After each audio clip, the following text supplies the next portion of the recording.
Well, hello again, everyone. It's Bob Martin, the RCSubGuy with the Nautilus Dry Docks, here with... He's back. Better than ever. Looking a little shaggy. Actually, we both are. We should probably address our personal hygiene soon. But it's a new week, and it's a full week this week, which is super exciting. It hasn't been for a while. We got lots to do. If you're joining me in this video, you're interested in RC submarines, which is great, because that's what we do here at the Nautilus Dry Docks. You're going to see all of the things that we succeed at, fail at, and everything in between. So let's get the week started.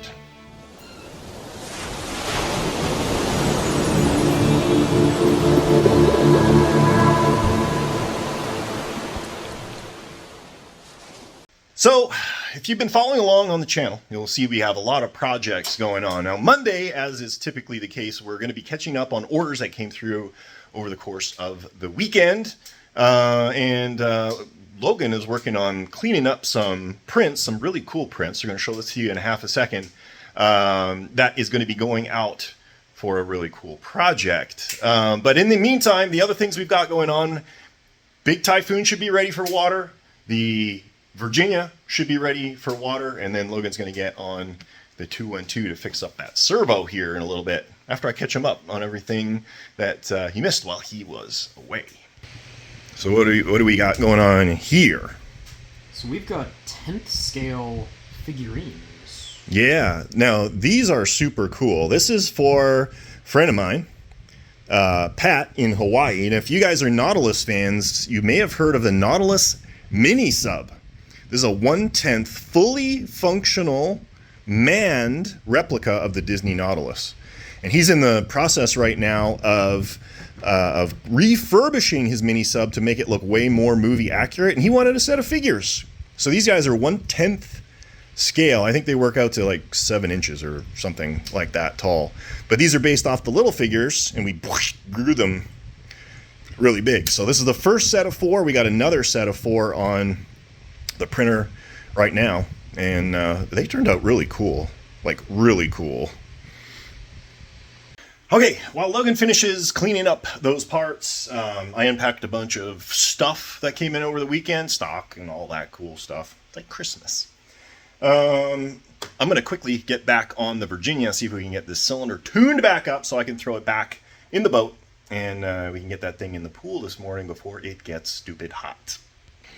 So it's a bit of a rehatch, summarize. Had some issues with the pump kicking in when the motor was run, and it was determined that this was due to the proximity of the signal wire for the pump running in close proximity to the main power cable. And that was creating a lot of electrical interference, and so we used a snap-on ferrite that you can see right here. And that basically grounds out the EMF interference that goes to the electronic speed controller, and now it has a nice clean signal. No messiness. The only other thing we need to do is clean up this debacle in here. We've got a gigantic fuse going in with some rather creative soldering going in and from the switch. So what we're going to do, because this fuse is completely redundant, the electronic remote on-off switch has a built-in 15 amp fuse. We're just gonna remove all of this stuff and just go direct into the remote switch, and that'll clean all of this up, simplify things, make it prettier, make it easier to put together. So now we're gonna pull that apart and see what it looks like when I'm done. So when I was taking this apart, I just pulled on this and came right apart. That was a dry solder. There was nothing connecting this other than just the one wire being wrapped around the other one. So this is probably a good thing that we're doing away with this big fuse. So we're just going to go direct now into these power terminals, and everything is going to be much cleaner. All right, boat is all buttoned up. We got rudderage, we've got dive planage, we've got front dive planage, we've got ballast, and we've got throttle. So, off to the top secret test facility. Alright, back out at the top secret test facility. Before it gets too hot, it's only 80 degrees right now. We added some foam in the bow and the stern because she was just barely negatively buoyant last time I had it in the pool, and I certainly don't want it to be that way. So we're going to do a static trim test here, and if everything looks good, we're going to throw it in the big pool.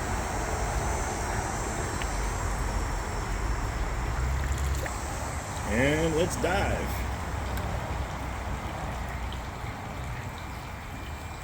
You can actually hear the air whistling out the vent.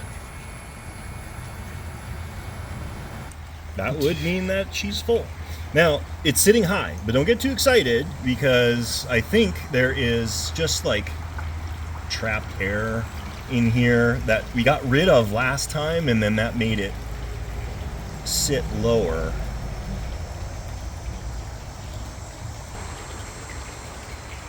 We probably do with about a ½ ounce of weight under the sail, but before we get too excited about that, we're going to throw it in the big pool, drive it around a little bit, shake some air out of it, and see. Maybe with these huge planes, you know, that'll be enough to get a nice even dive. So I'm not even going to surface it again. I'm just going to pull it out like it is.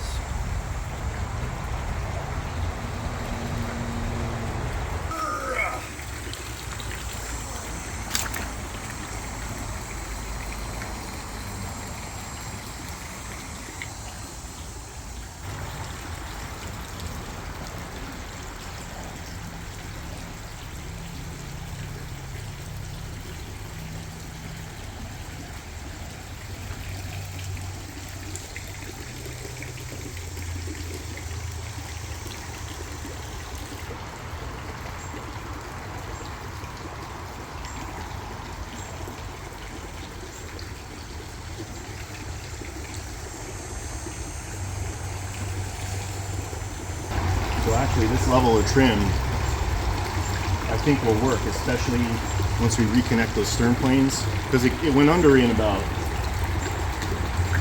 15 feet. That's with no stern planes. So I think we could probably take a little bit out of the front.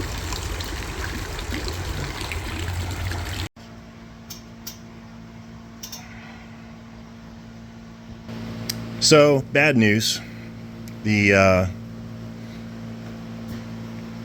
horn came right off the linkage in the back, which is super awesome news because that means I get to disassemble the entire stern of the boat again. Drive shafts got to come out. Bolts need to come out. The entire stern needs to be disassembled. And on top of that, yet another dry solder. Looks like when that was installed, that was never really connected. So that gets to get repaired too.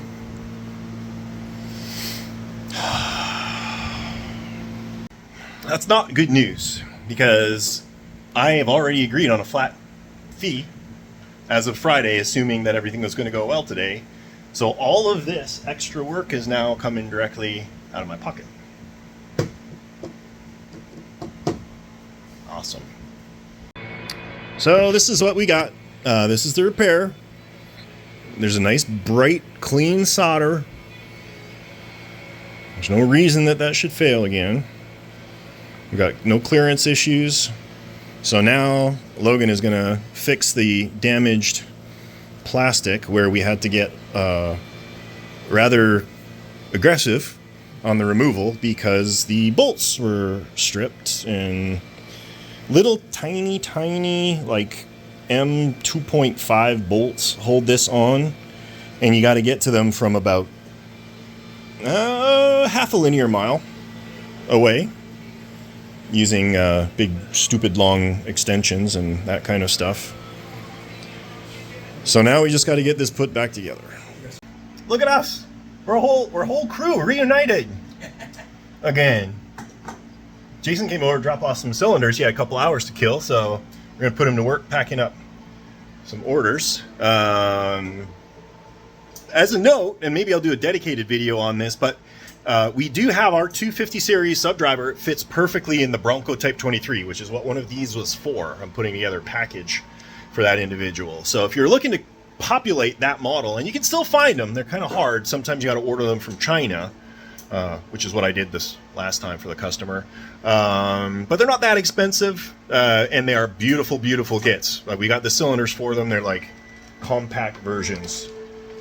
Well, they're not even that compact. It's nice. Nice it's size. about 21 inches overall. So you've got, I think, 3 inches or so, inch and a half on both ends to spare, because it sits about 24 inches is about max. So I made this as small as I possibly could. I could probably extend the equipment tray out just a little bit, maybe an inch or so, to give you a little bit more wiggle room in there. But It's all doable, yeah, for sure. Everything full gallus backup system in there. And this is going to be one of the last old versions, because we were just looking at the new revised version based on the redesign of the 200 series. We're super excited about that. The prototype parts are going to be done this week for the 250s as well. And it looks like Logan is in the middle of resoldering the power lead for the lights, or one light in the back of the Virginia. And once that's done, we can work on redoing everything. We're going to use these big, beefy, stainless socket head screws instead of those ditzy little Phillips head screws that were holding everything together again. So it should make it a lot easier to disassemble in the future if it so happens that needs to happen. The repairs are going pretty well. Got this one sanded down so it's nice and flush, and I got the bolt unwedged from this one. So I'll just need to fuse that, make sure that that's good, drill these out big so the bolts go through, and then those will just go straight in. And I made special wrench that should, oh yeah, that'll go all the way through without needing to put 8 extensions on the drill, wherever that went to. So what do you think the odds are that this is the last time I'm going to have to throw this thing in the water? I took a little foam out of the nose, and we fixed the stern. So now we should have full stern planes as well. Hopefully the trim's better and the performance is better. We're going to see. So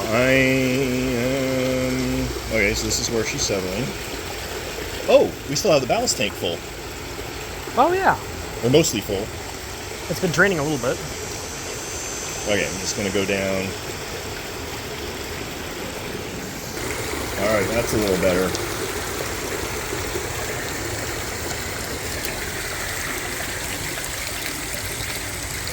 Oh man, those stupid jets keep pushing it.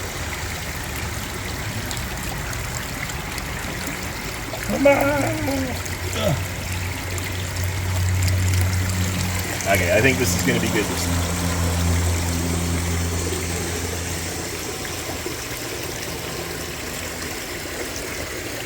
Oh yeah, look at that.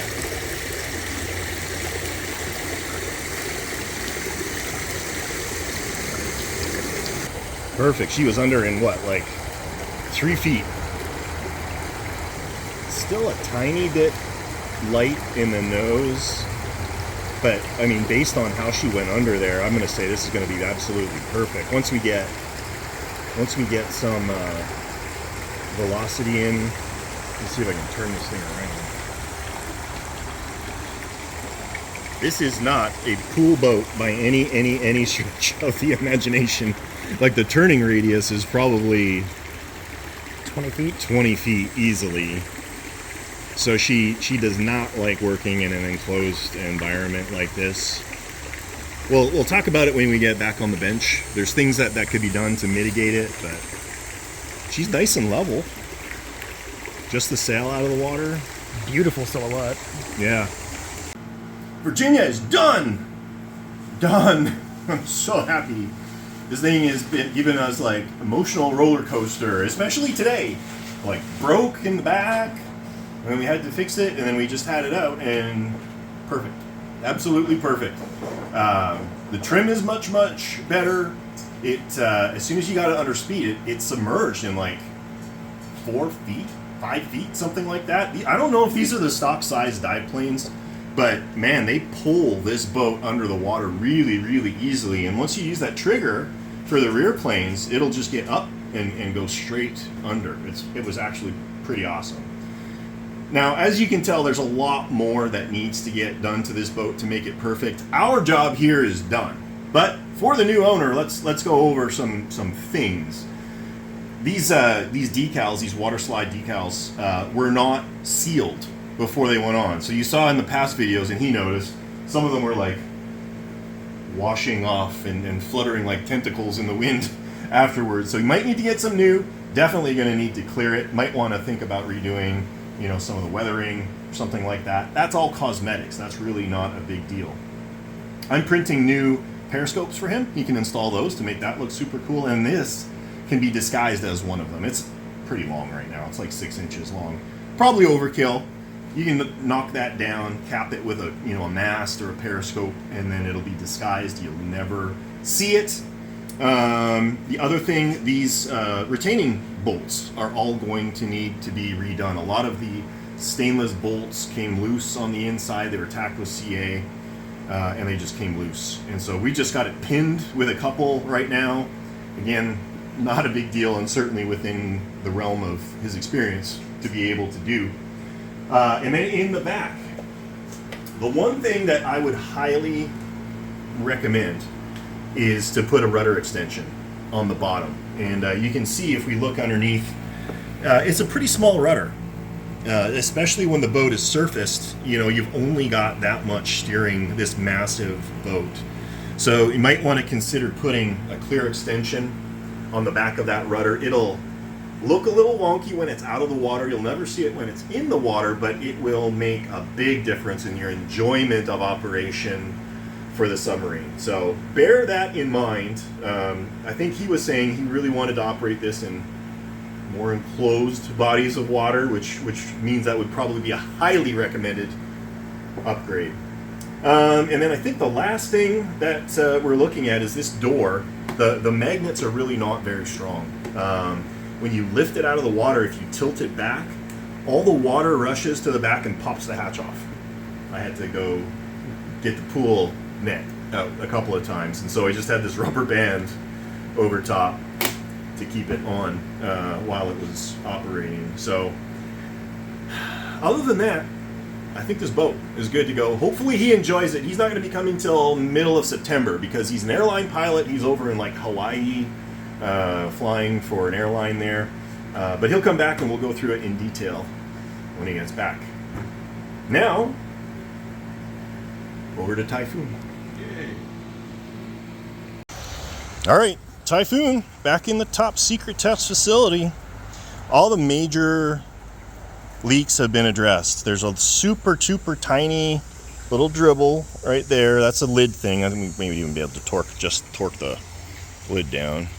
And another one on the side. But I'd say for now, for the sake of what we're doing, this is good. We're in good shape. So that means, what does that mean? Trimming? It's been so long. Yeah, you know what? We can grab the lid and final trim. I guess we should go do that. All right, here's where she's floating in surface trim right now. This is weird because this is not where it was floating before we were messing around with it. It's like super high in the front. But before we get too excited, we will dive it and see what happens. So yeah, it needs some weight in the front. It's floating. It's not touching the bottom there. It's floating. I think we got some weirdness going on. We just gotta drop some weights. Is it still floating? Yeah, it's still a little high on the starboard side. So if we just add some weight in the nose on the starboard side, need the whole thing. Just see where that sits us.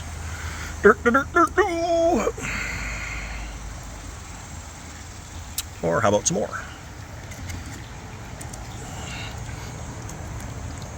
There, well,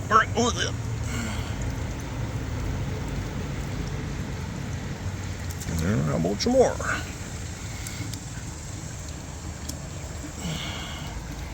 Oh. Getting closer. Need more. Oh, okay. I was just gonna put the bigger one on, but that's fine. Oh, oh, that was a big bubble. Oh, you know what? I bet she had a bunch of trapped air in the nose. What's she doing now? She's like, oh, I feel better. Look at this. Yeah, I had, well, no, I didn't drill holes. So I think it does need a little bit of weight, but not that much weight. All right, let me mess around with that when I'm not holding this camera. Okay, so this may look like it's sitting on the bottom, and it kind of is, but you can also see it's moving. So it may be neutral or like negatively buoyant, but if it is, it's by like an eighth of an ounce. It's basically neutrally buoyant right now. And the neat thing about this setup, and the really neat thing, because it's a dual ballasted boat, we can just give it a little, well, that was too much. I let that go a lot.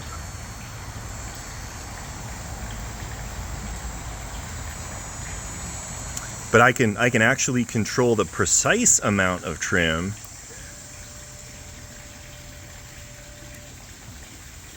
with the ballast tank, or the ballast system, sorry. Just give that nose a little tap, get her under there.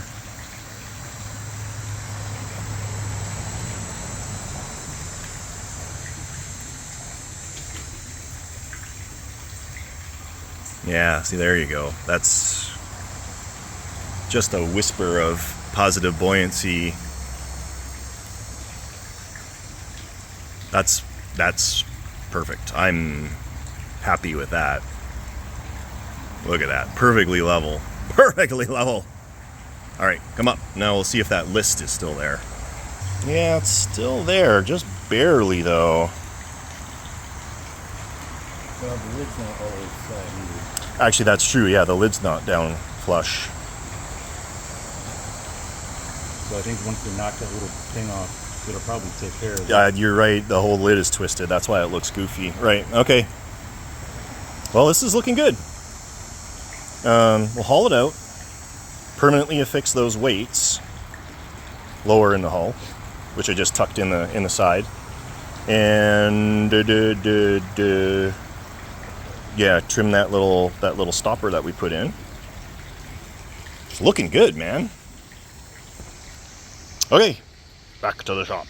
So we're moving on to more cosmetics. We've permanently affixed the weight. We permanently affixed the magnetic mission switch, was pulling loose off of the foam tape.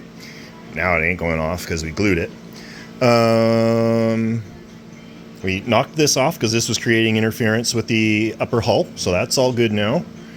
And it was tilting the whole hull, upper hull, this way, which made it look like the whole thing was cockeyed. We don't wait cockeyed boats.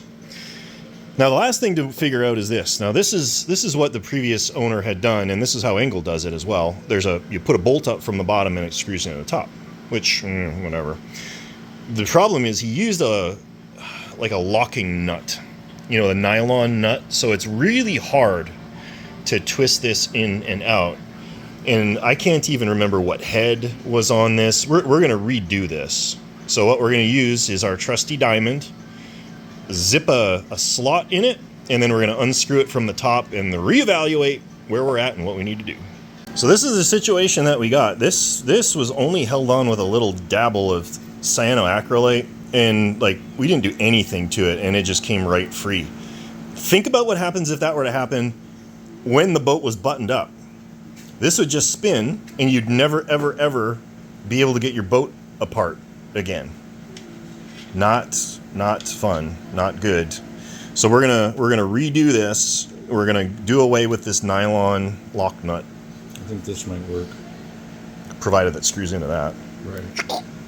It's got to be the same thread as this, which I think is M4. We'll check it. We'll check it. We'll check it. We'll find it. We'll make it work. All right, here's what we're going to do. This is the strategy. We're going to heat this thing up. Not tons. We don't want glowing red hot. And then we're going to press it in here, and that's going to deform the plastic, obviously. The big thing is to make sure we got vertical orientation on this bolt, because if we put it in crooked, it's not going to hit the upper hull when we put it in. So this is all going to be me trying to figure out how to do this without messing it up. So let's do it.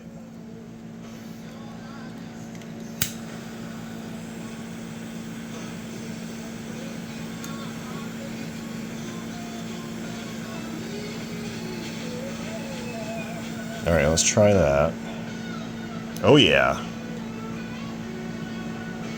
Grab the water spritzer over by the vise. Yeah, not that one. That's alcohol. That would be really exciting. Poof. Verticalness. Verticalness. Okay. You guys are not looking out for us. Why didn't you tell us we were being stupid? Let's think this through, people. We just did this because there was one there before and we weren't thinking. But the whole purpose behind this bolt is to torque the top down tight, right? In that stud. But with two threaded points, when that bolt goes through, there's no way to tighten into this. It'll tighten against this. Yeah, leaving a gap. There's like an 1/8 of an inch gap when we just tried to fit it. The reason that the previous owner did this was so that when you back the bolt out, you didn't have to back it all the way and the bolt would stay in there, which, whatever. So all of that work was for nothing, although we did show you how to press fit a bolt. What we were going to do, just so you know, this was going to be in place, and then we were going to put this little plastic pad over the top and it would get locked in. But we're not going to do that because it's stupid. So now we're just going to put the bolt in and we're going to be done. Which is all we needed to do in the first place. So Jason's going to man the top deck. I'm going to one-hand this thing. Got nice tolerance with the dive planes. Uh-oh, we got a wrapped cable over the dive planes. There we go. All right. Righty-tighty, lefty-loosey. Just let it go. We'll see if this bites into it and sucks it down. So I just didn't have the bolt up far enough. Up it went, in it went, down it went.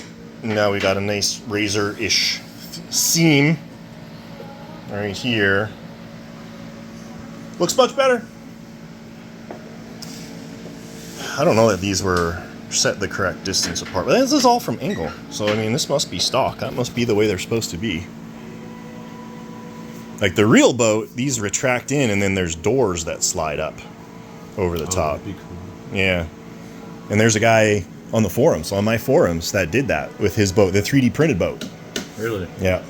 That'd be slick to know how to do that. That would be slick. But I'm not doing that with this one. Forget it. Forget it. All right. That's done. Now I think what we're going to do, we're going to go over the cosmetic aspects of this boat, see what needs to be done. I really don't want to repaint it because this has some nice waterline markings on here. And if I paint over them, then I'm not going to have them. A couple spots that could probably be touched up a little bit. Yeah. I think this needs a bath more than anything. Yeah, she's a little dirty. But we might do like a water line, scum line underneath, and then do some of the salt streaking. So Jason putting a little elbow grease in. Boy, this is looking good. That is clean. It's like a brand new boat. I know. So the issue was it was probably just hard water, from nasty pond scum, Chemicals or something. yeah, whatever it was. But we're using a little greased lightning, and that's taking everything right off. So here's the plan. We're gonna do our salty streaky on this, a little bit of rusty rusty dusty. And then we are going to do a sub waterline scum line. And that's going to take care of a lot of the blemishes that you can see. This is typical. This is the nose of the boat. Always going to take a bit of a beating. But we'll do the scum line underneath. Should get a comparison right here. Before and after? On these dive planes. Look at this. Oh yeah. There's the before and there's the after. Nice. So this is clean up nice. I'm excited to beautify this baby. We're gonna bust out the trusty Rust-Oleum and just do some touch-ups in these areas here. This is just going to be touch-ups. We're not repainting the entire boat because, again, we're going to be misting the whole bottom part of the boat with scum. So it's going to conceal a lot of transgressions or whatever you want to call it. Jason just cleaned this up. I am not going to be cleaning anything up on the upper hull, though, and the reason for that is because we're going to be concealing these with a little bit of rust. Just to turn the blemishes into features. And it's going to work really good. These little white spots will turn into rust and we'll do a little bit of streaking. The thing you got to realize, especially near the end of the Cold War, these poor boats, the Russian fleet, Soviet fleet, was in bad shape. They had no money for maintenance. And so their boats were rusty and covered in algae and growth and all of that stuff. So to put a little bit of weathering on this is going to be, not only beautiful, but completely accurate to what we would have actually seen of these boats when they were working. So I'm going to do a little misty, and then we're going to do our water streaking, and then move on to the bottom. So we've been working on the Typhoon, and Logan's been doing all of this all on his own. So you said that's a new servo? Yep, new servo's in. We just got to find a bolt to get it locked and held in place. In the meantime, I've already threaded the connection all the way back through. I believe this is it right here. I've just got to find a way to get the receiver out so that I can get it plugged in. And oh, you can't plug it in without... Well, I can, but if I can just undo this bolt, slide it out, plug it in, put it back in. Oh, gotcha. Yeah, that'd be a lot easier. Yeah. Otherwise, pliers and prayers. Cool. All right. Well, that maybe wasn't as bad as we thought it was going to be. I thought it was going to be terrible. It was still a massive pain. I can't fully get this section off, and it's going to be fun realigning everything, getting it all back on. But the big thing that kind of saved me here was just that these are just press fit in, and that's it. Yeah. So as soon as I had a gap, I could just kind of pinch it, twist it, and pull it out. Yeah. Cool. All right. Well, just pull that out, plug it in, and bolt it all back together again. And then the only thing we got left to do is figuring out the radio situation. Hopefully this receiver still works, because we might be able to use this high-tech 6-channel. It does have a 3-position switch for ballast. I'm not familiar with these radios really at all, but this has a Spectra synthesized module, which means we can just tune it to where this was programmed before, fire it up, and if it works, great, and if not, then it was probably the receiver that was pooched and not the transmitter. But all right, well, good luck with that. All right, sit rep on 212. So have you checked the servos separately?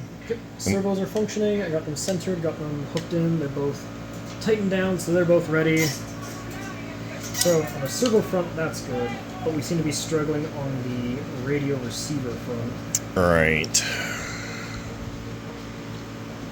So what we tried to do, we took that high-tech transmitter, we set it to the same frequency, which was, I think, 63. Channel 63.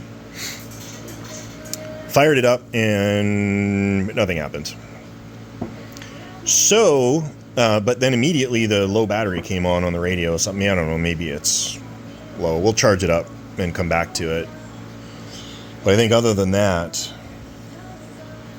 probably what we could do is just put the boat back together again and then start working on the cosmetics, because we know we need to do that.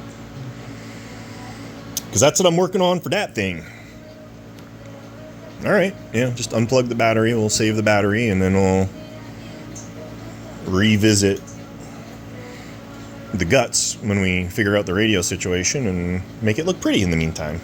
All right, speaking of cosmetics, I don't know if you can see the streaky going on here. I did the 220 grit trick. It's subtle, but that's what I'm aiming for here, people. I can even see it a little better up the front there. There you go.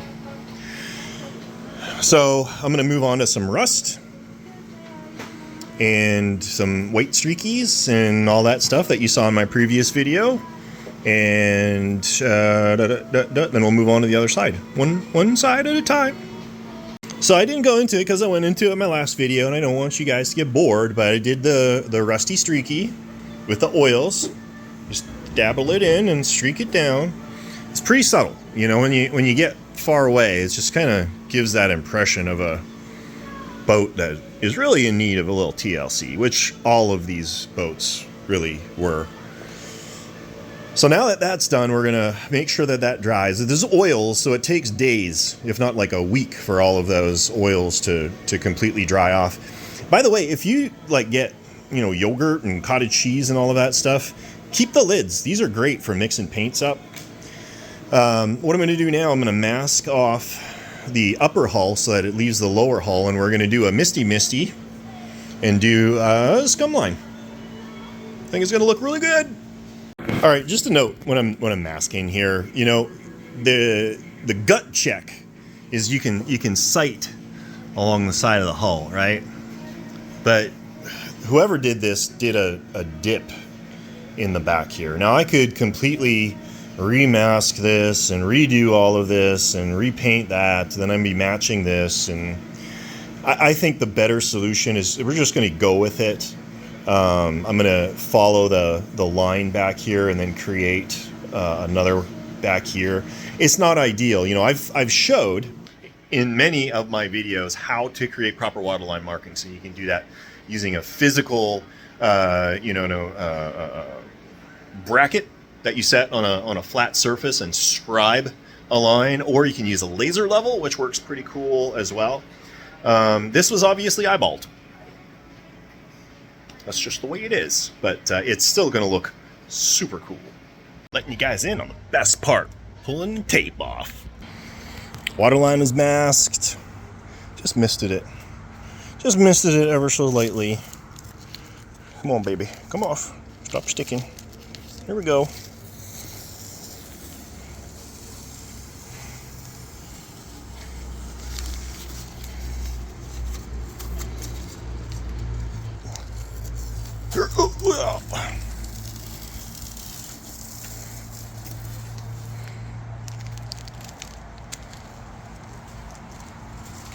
I like it. I like it. What I might even do is hit on the very bottom. Just, well, you know, it's hard to tell in this light. I think the color gradation is actually pretty good. So we got the cosmetics going on 212. We got ultra charcoal paint on the bottom, and we went for something a little different for the color. Now this may look super bright, and it kind of is. It's drying right now. It's gonna be flat, so all of the sheen and everything is gonna go away. This is the Todaro, the Italian version. So it is more of a Mediterranean blue color. We're gonna dry this off, let it dry, and then we're gonna check it and see. If we need to, I'll do a little bit of some weather dotting, spraying to tone that down. But I don't know that we'll need to. I think it's gonna look really cool, and it'll be super easy to keep track of at the pond. And now how we're gonna round out the day. We did a lot today, like a lot today. Yeah, The Virginia is completely done. Typhoon, tested, painted, cleaned, weathered. Got it. It looks good. That boat looks really good. Cleaned up all those figures. We got a bunch of orders shipped out. We have more orders to ship out tomorrow. And now what we're going to do to round out the day, we're going to crack into the new FrSky. What is this called again? X14. Twin X14. This is going to be a cost-effective, more entry-level radio than the X18s and the X20s, which are discontinued now, by the way. So those are getting replaced with some more expensiver ones. So this is going to be like the entry-level 900 megahertz system, still running the really awesome Ethos operating system. And I'm hoping it turns out really good. So let's see how it all goes together. Tuesday morning. And boy, I'm feeling better about things. We're making some progresses here in the shop. Typhoon is basically done. It's ready for wet testing. Now, as luck would have it, next weekend, the weekend of the 24th, whenever that is. Maybe it's 2 weeks from now. I don't know. Ed Tortle's going to be coming down, and we're going to be doing Fitz's float again. So that's going to be an awesome opportunity to safely test the Typhoon, get to stretch her legs in open water. And if we're in a good spot, we'll bring Virginia and get her out onto some open water as well. So this is where Typhoon is at. We got the hold downs all done. The tolerance for the lid is all done. The painting's done. The weathering's done. We're going to let all of these oils dry because those do take like a week before they really dry out altogether. Everything should be working. So she's going to go off into storage here for a little bit, and then we'll bust her out a few days before the lake, get her all tuned up and ready to go. So Logan and I just got back from storage. He's upstairs picking some Nautilus kits that we need to get shipped out, but we picked up because we got the bench cleared off. Virginia's done, and the Typhoon is done for now. So we got room on the bench. We got to get working on stuff. So this is the next project. This is an Engel Gato hull only. It's not a dry hull boat. It's just an empty hull. It's going to have this custom dual tank R&R cylinder installed in it. I'm pretty excited to play around with this. The setup is pretty neat. We'll get into it obviously once I start sinking my claws into it. But picked up a radio for it. I got servos and everything here, so we'll start populating this. Perfect size for this submarine. So we're gonna detail this all up, get it looking pretty, weather it. I think we're gonna be replacing these stock dive planes with folding dive planes. So it's just going to be a pretty darn cool project when we're all done, and hopefully should be fairly quick. We're hoping, we're thinking, we're wishing. And the other thing we've got, and you guys have seen me mention this guy before, I finally pulled this out. I want to get it out of my storage bay. It's huge. It's a lot of money I got sitting just in inventory, and it's epically awesome. A Russian G5 torpedo boat, and you can see the scale of it based on our little dude here.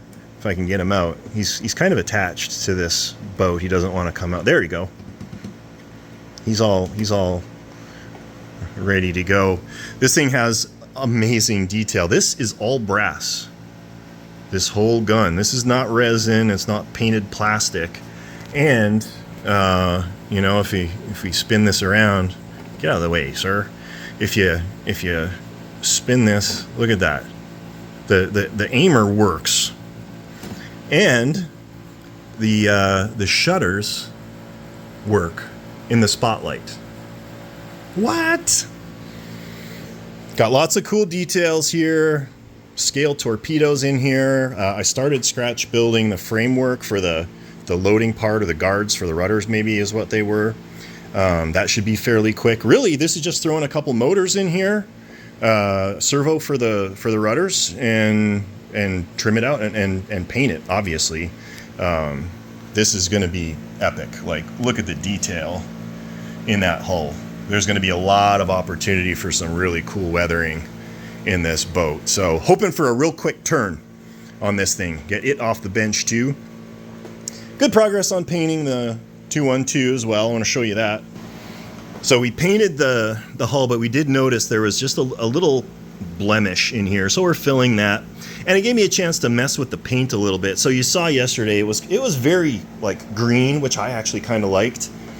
But it's the Todaro Italian boats are more blue-green, Mediterranean green. So I misted it with this seaside blue. And now that's a more Mediterranean thing, and it's got like a striated kind of weathered look to it. I think it looks really cool. So I think that's the way we're gonna go. I'm just gonna finish sanding this up, hit it with that base of green, and then we'll do our misty. And then over here, we gotta mark off or tape off this rear upper deck section and do the same treatment to it. All right, I got some paint on the 212. It's drying. Logan's packing the Nautilus kits. Let's take a look at this cylinder. Now, initially when I took a look at it, I'm like, what the heck? How do you get into this if everything is connected? Like, these build plates are bolted to the end caps on both sides. You know, there's servos in here connected all together. I'm like, I don't understand. And then I noticed right in the middle is a seam in the equipment tray, and there are some electrical connectors, top and bottom, and they interface with each other. So, in theory, not that I've done this before, I should be able to pop this off.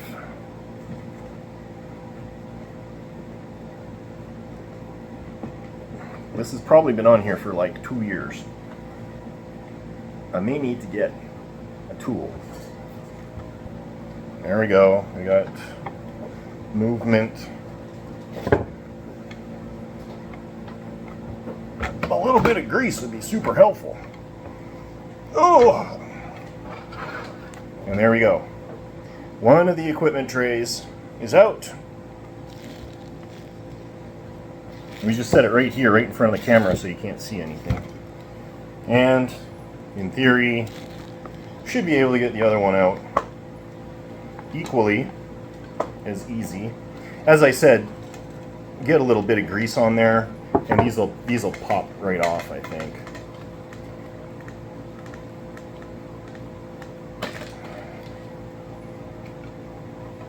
There we go.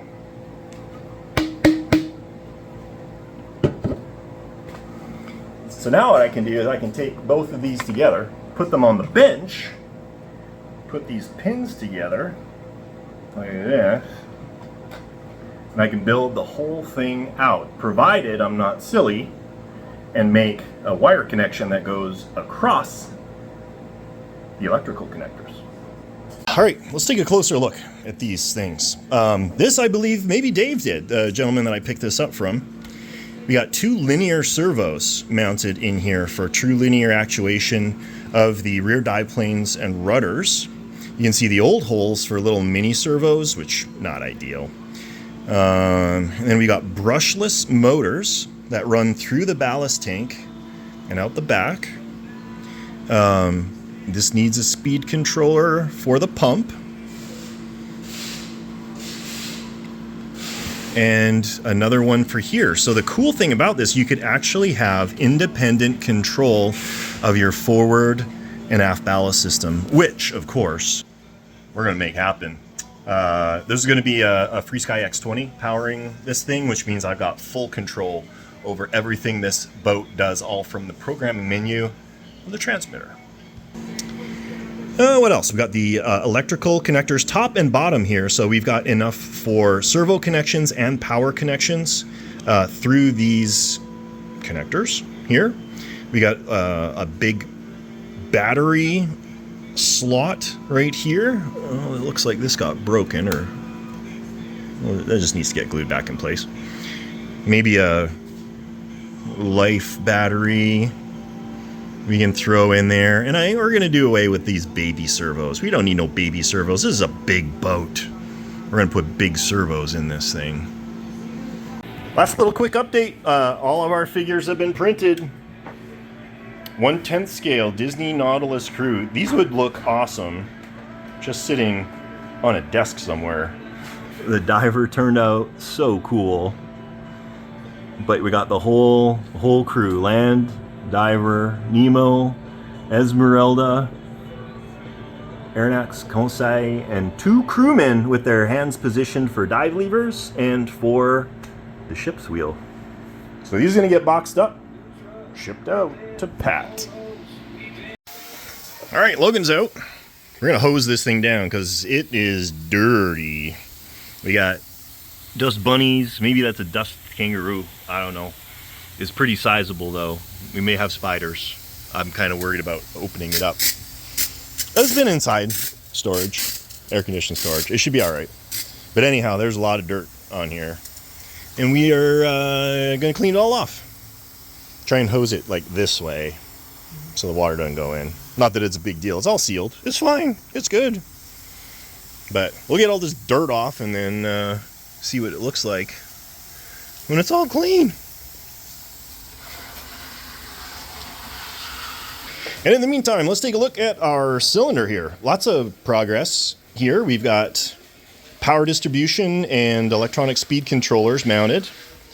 One for each motor. We got clearance for the wires. They're all good. The power block, we got power going in, split 3 ways. Motor 1, motor 2, and when I get my speed controllers in tomorrow, speed controller 1 for the rear ballast pump. And then on the other side, we've marked out the tray so that we cut this and put our new battery in there. It's going to be a 6.6 amp lithium polymer battery pack. It's going to pop right in there. I know I said we were going to put full-size servos in there, but we couldn't make it all fit with all of the stuff that we want to put in here, okay? I changed my mind, people. These are high-quality Metal Gear servos. They should do just fine. I got a remote on-off switch in here all ready to get plumbed in to the battery pack. Once we get that in place, she's coming along. Coming along well. Well, it's Wednesday morning. Almost afternoon though. It's almost lunchtime. We've been busy. Show you what we got going on. So this is what Logan just finished doing. Some of you may recognize this thing. What was it called again? This is the Argo Hippocamp. The Argo Hippocamp by Peter Pohl. And I did a little version of this one, a little baby version of this. But I really, really, really wanted to do a new one. You got to fix that too. Yep. But it printed out like really cool. Like look at the detail on there.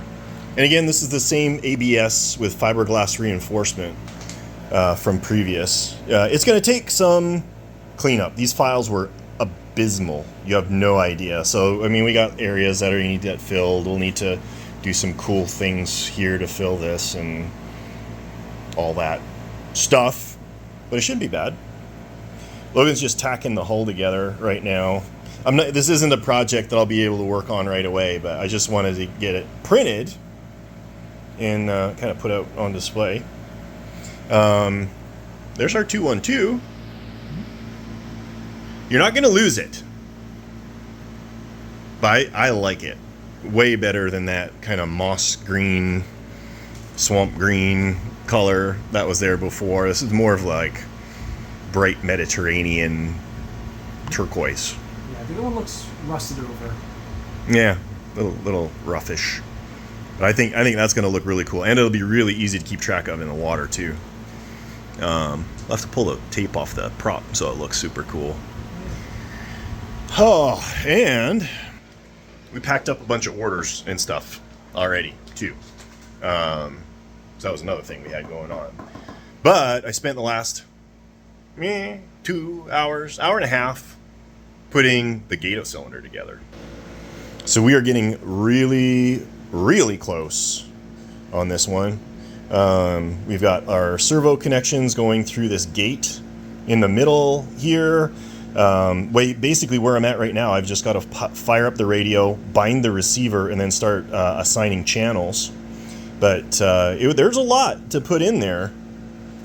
We got the new speed controllers for the pumps, the battery eliminator, voltage regulator for the receiver, and then the electronic speed controller for the forward pump, speed controllers for the motors. So we're there. if I can get this radio paired up, fired up, in theory, it'll all just work. It'll all just work perfectly the first time.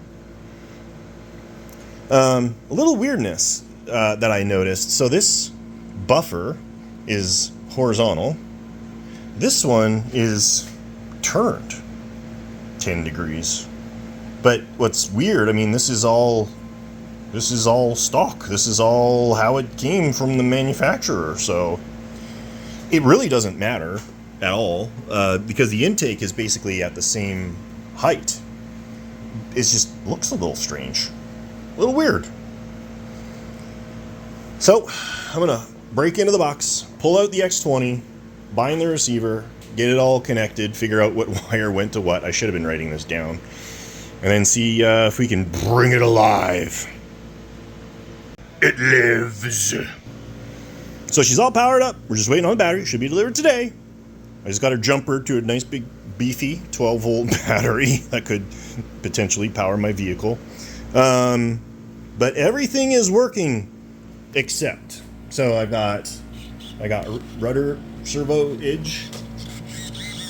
I got stern plane edge. I've got what else do I got? I've got forward plane edge. I've got bow tracks.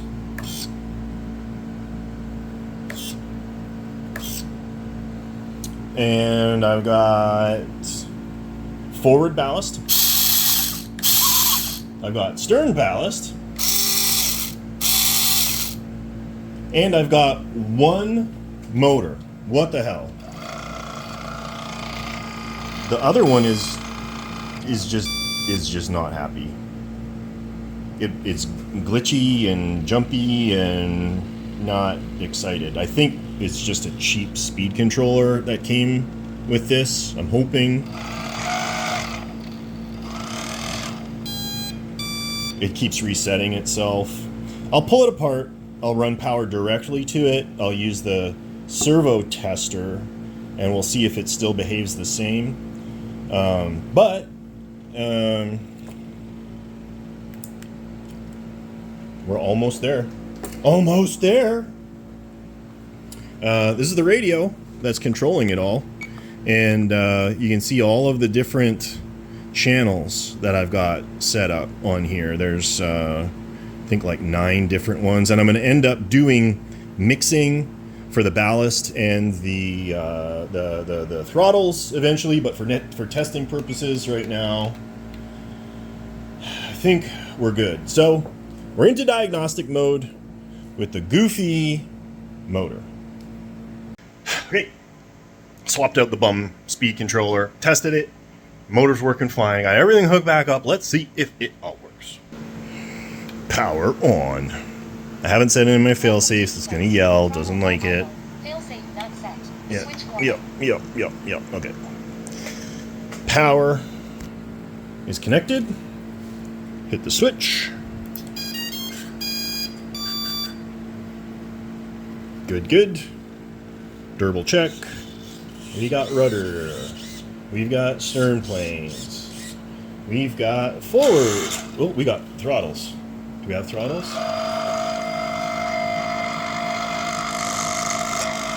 Why is the throttle not working?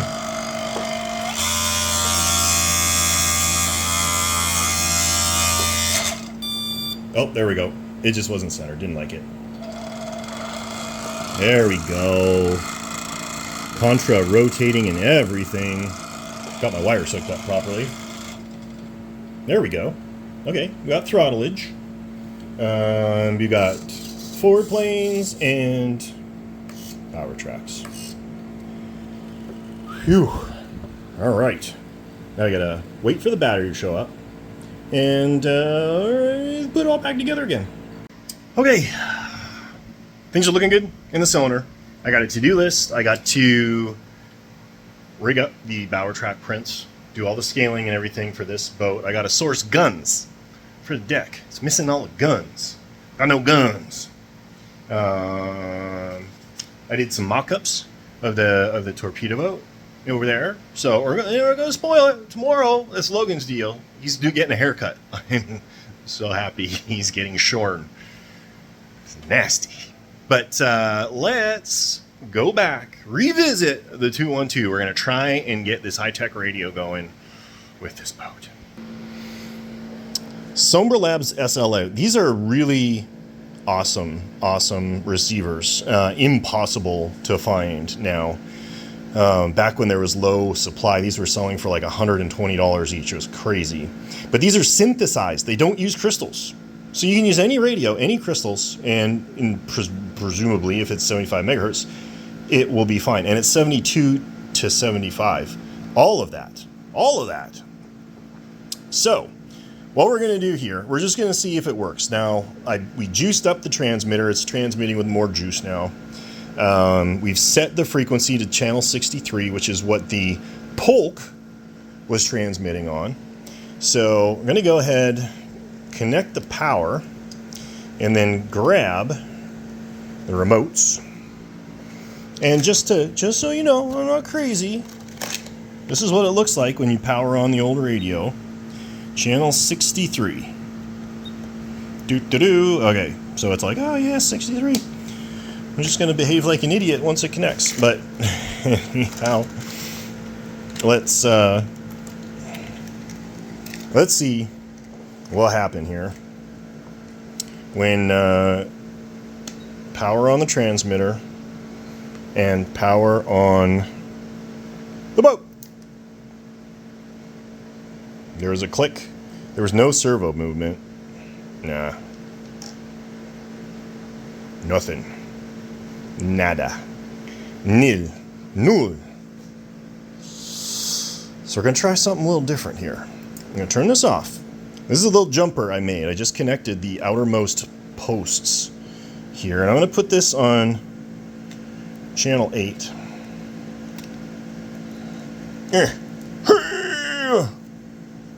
Now, in theory, what's going to end up happening, this is going to go into search mode, and it's going to listen for a strong frequency, and it's going to lock in.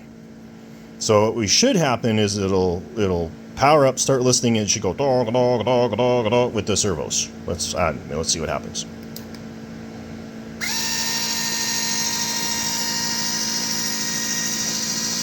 That's weird.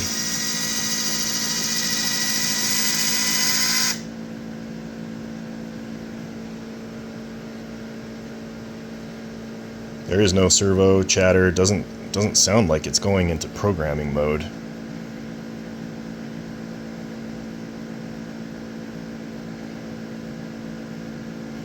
Because usually what you'd hear is the do-doot, do-doot, do-doot, do-doot. The servos, like, they do a little dance, a little jig. I think maybe the issue was that thing. All right, Thursday, new day. Got some things going on in the background. I got bulkheads printing for the Gato. They should be done in about 2 hours, and then we'll be able to look at mounting the watertight cylinder inside. One thing that we need to do, I want to know in advance, are these ballast tanks, where'd they go, correctly sized? Let's do some mathematical calculations, and let's see how close we think we're going to come on the ballast tank capacity. I want to tell you what you can do to guesstimate it yourself. All right, I got my scale. Turn it on. And I'm going to grab the upper hull. And this boat is awesome because it's cut at the waterline, which is exactly what is ideal. So we're going to grab our upper hull, and we're going to put it down on the scale, and we're going to try and see what this thing weighs.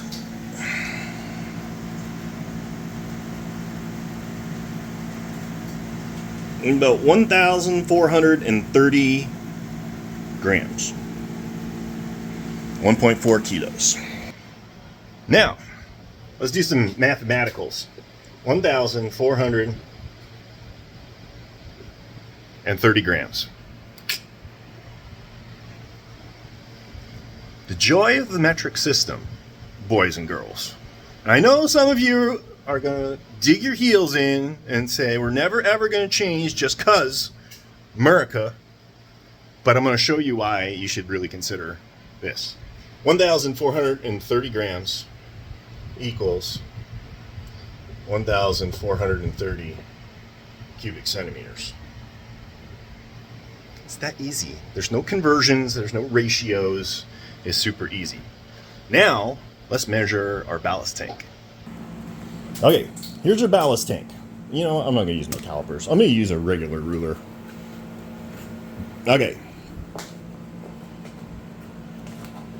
We want the inside measurement here, people. Inside. I don't care about the outside. It can do whatever it wants. 65 millimeters. 6.5 centimeters. With a length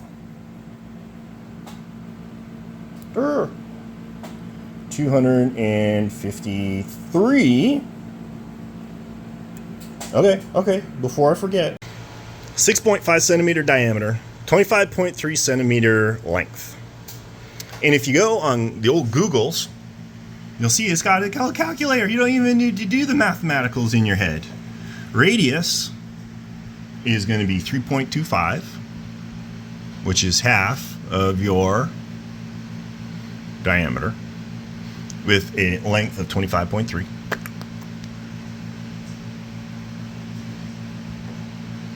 $839.5. So, this is one tank. We got two of these. Let's round. Let's do some rounding to make life easy. 800 times 2 equals 1,600 cubic centimeters. But people, remember the style. We got the intake is lower. We're gonna lose a little bit in here. We're gonna lose a little bit. Let's say fudge factor in here, okay?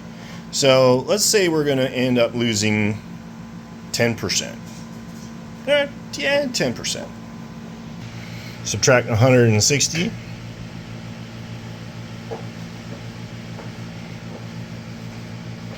Holy man, Batman.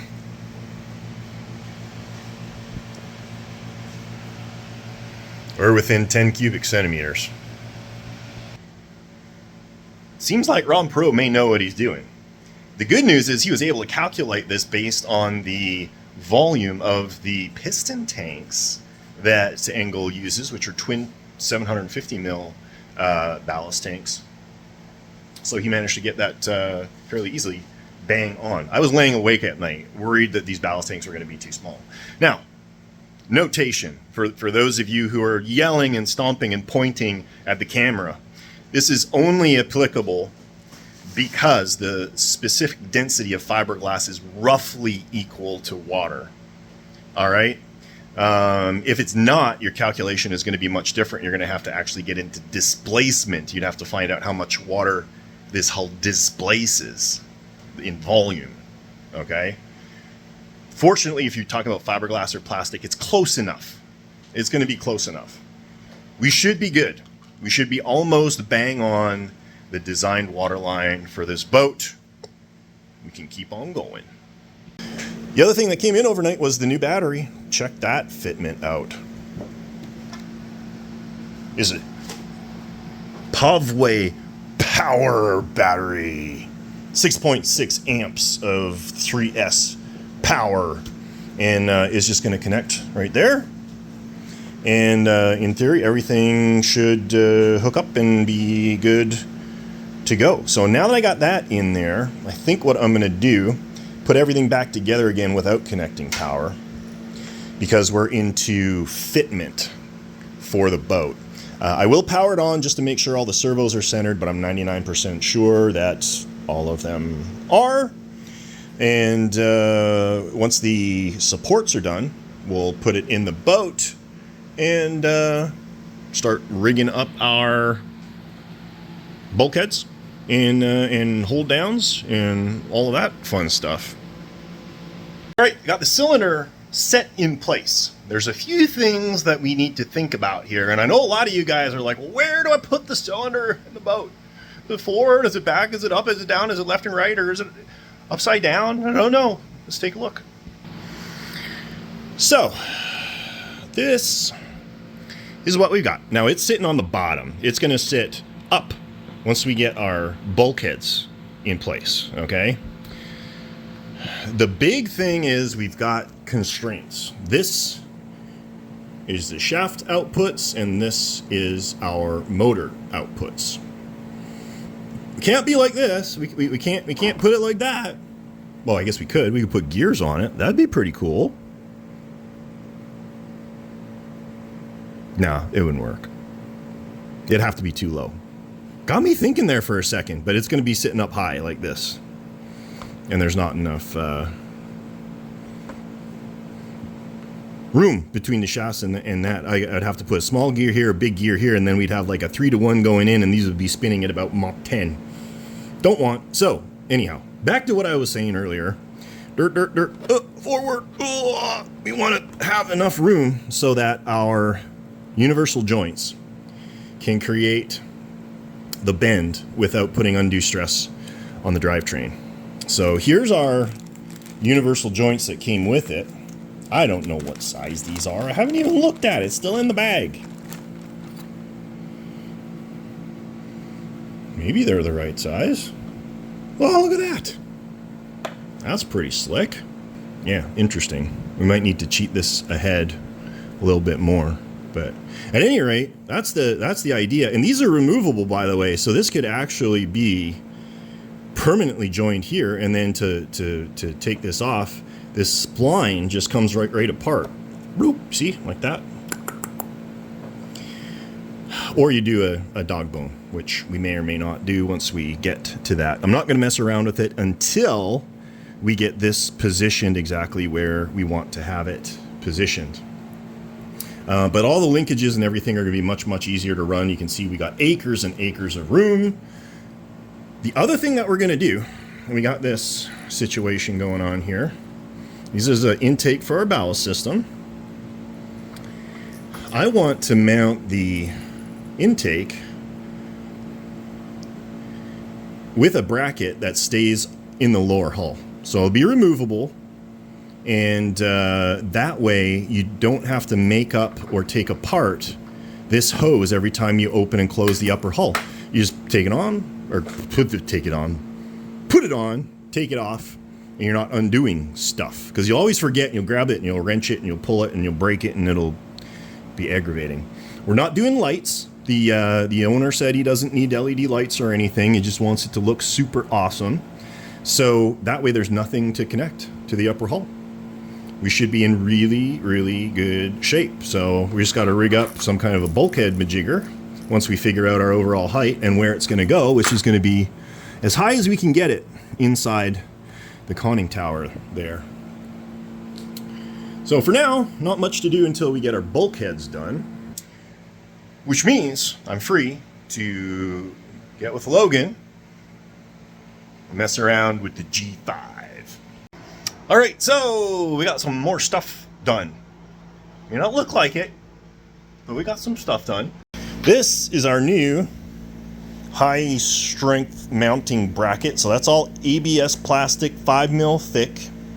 Don't have all the bolts in there yet because we're just test fitting. We're just test fitting. Leave me alone. It's gonna go in like this.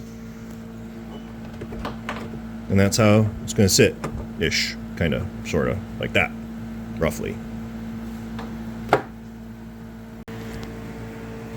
We got our batteries. Each one of those is going to power our speed controller independently, which is going to power a motor independently, so lots of redundancy. I had to order a new radio because the radio link we were going to put in there is shot. Messed up. That's no bueno. Dropping off cylinders? Yep. And this is on your front porch. I think this is our parts for my 250s. China, so I'm assuming. Don't get excited. I am excited. What if it's my blow-up doll? Well, then that's on you. All right, we're wrapping up for the day. Logan got our front hold down done for the boat. And this is what it looks like. Simple. Keep it simple, stupid. Fits right in here. A straight brass tube with a soldered nut, brass nut on the end is going to line up with this hole on the upper deck. Stainless bolt, straight down, and you're done. And then same thing on the back, which we're still kind of working out, but we're going to have a stainless bolt back here. Go straight down through that little hole right there. So 2 bolts, and you're good to go. We've got bulkheads, digisness, front and back. And I've tacked them in place loosely with just some CA. Just tacked, people. It's not glued, just tacked. Now you didn't know the placement. Let's back up here. Let's back up here a little bit. Sitting a little forward. Maybe 3 inches forward. Okay, we should maybe be here, and we're sitting here. What are you going to do? You just can't do anything different. This is why. To go any further back would create too much binding going through this universal joint. So we're going to have an intermediate shaft that comes up and interfaces with a dog bone right here and here. So that is the reason that we have placed the cylinder where it's at. In the bulkheads have a little lip. You can see in there front and back, and then in the forward or the back, one or the other, I'm going to drill a hole up from the bottom, a pin that's going to go interface with the end cap here, and that will be an alignment pin. So you drop it down, give it a little wiggle, drops in place. That way the cylinder can't move, can't twist. And then I'll just have some Velcro straps or probably elastic bands or something like that that'll hold the cylinder down. And then it's done. This is where we're pretty well done. I'll have this done by like tomorrow morning. Just got to rig up some shafts and connect some linkages. And we're going to be at the testing portion, trimming portion. Got to put a whack of weight down in the keel, whack of foam along the sides. And I'm hoping this is going to be quickish. The guns are going to take a few weeks of manufacturing before they're here. But I can super detail the tower, get all the periscopes and everything done. I can get the rigging done, all the paint, the weathering, guns can go in last. So that's just like a final detail. Happy with how this is turning out so far. Tomorrow morning, 7 o'clock, I'm meeting Nathan, and he is going to introduce me to the wonderful world of RC airplanes. This is my first little RC airplane. It's a little Draco, mini Draco. It's so tiny and cute. But it's supposed to have really cool performance. So he's going to take us out to his local airfield, and we're going to give this thing a try. See what I can do. In theory, I'm a pilot. So I don't know if that's going to translate in the slightest to flying an RC airplane. But we're going to see. Logan's going to come. So if I crash, you'll be able to catch it on film. Okay, it's Friday morning. And we are, what's the name of this place? Shively Field, the Houston Sport Flyers. Houston Sport Flyers. It's a cool little area here. We got some real airplane flyers over there getting ready to do real airplane things. Not like me. So everybody starts somewhere. Yeah. So Nathan's going to hook me up with this little bad boy here, which apparently I can't break. You can break it, but it's okay. Okay. So we're going to see. I'm gonna try taking this up. Maybe Logan will film for me. Maybe he'll get a chance on the controls too if you're feeling brave. And we'll see what a pilot does with an RC airplane. We'll see if the skills translate.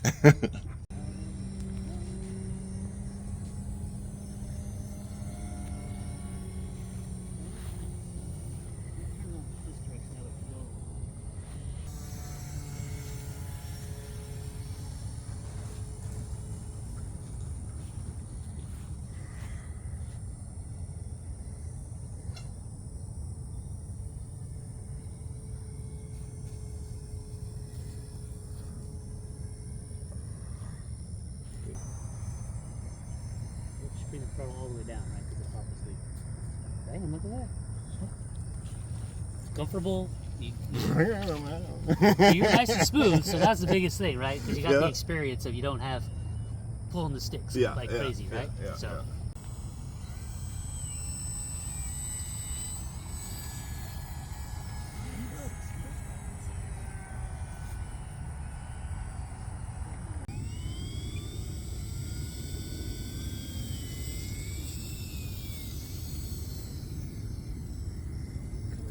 If you need safe, yeah, no. If you need a self level, you know.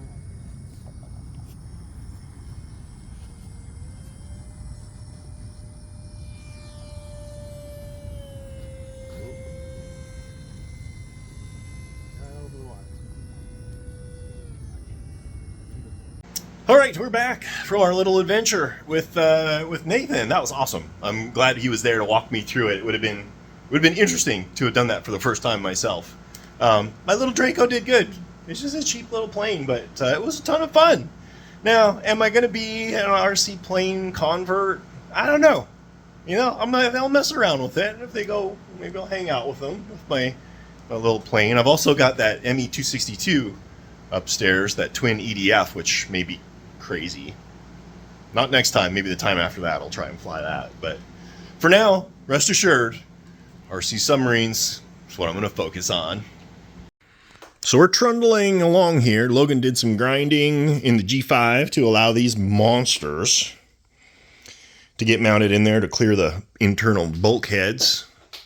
And he's going to use these super ultra heavy duty couplers, polyurethane bushings, to couple the motors in there, and then we'll secure the bulkhead once the alignment is absolutely perfect. And in the meantime, we're goofing around with the hold downs for the this is going to actually be the Archer Fish, the USS Archer Fish. We got the rear stainless hold down done, and we're just working on the front. So once that's all done, I can get back in there and work on my dog bones and get the drivetrain done. Well, ladies and germs, that's going to wrap it up for this week. I think we got a lot done. I was happy with it. Next week's going to be a short week. I got Monday, Tuesday, part of Wednesday. Thursday I'm out doing something with Renee in Houston. And then Friday, I'll be back in the shop with Sub Ed Tortle, getting geared up for the sub run on Saturday. So it'll be special edition next week. Hopefully you liked this week's edition. If you have questions, comments, concerns, put them down below in the comments section. I'll get back to you as soon as I can. You can always email me, bob@nautilusdrydocks.com. I'd love to hear from you. If you like what you see here, like and subscribe. I'm just saying, it would help us out a lot. And of course, don't forget about SUBFEST 2024, Gato, Georgia. All the information is on my website. It is the best RC submarine event in North America, bar none, guaranteed. It's shaping up to be an epic event. I hope to see you there. With that, I'm going to let you go. Bob Martin, the RC Sub Guy with the Nautilus Dry Docks. You have a great rest of your day, and we'll catch you next time.